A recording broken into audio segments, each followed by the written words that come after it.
నేను మీ హేమంత్ నాయుడు ఆర్టిస్ట్ ని మాట్లాడుతున్నాను. జానీ మాస్టర్ గారి గురించి పిచ్చి పిచ్చి కామెంట్లు అవి విన్నాను.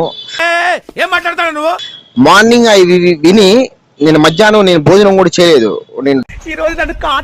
నేను రైస్ చేసుకోలేకపోయా. జానీ మాస్టర్ ఒక కర్పూరం లాంటి వ్యక్తి. ఏంటంటే అంత బీపీ వచ్చింది, పోతారేమని భయపడ్డాను. Number 1 person. ఆయన తలుచుకుంటే ఈ రోజు నన్ను కొరికేస్తాడు. పెద్ద పెద్ద స్టార్ హీరోయిన్లు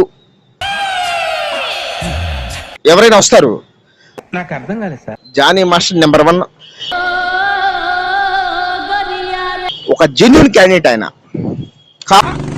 కాబట్టి చరణ్ బాబు గారు కానీ, అల్లు అర్జున్ గారు కానీ, అలా పెద్ద సినిమాలు జూనియర్ ఎన్టీఆర్ గారు కానీ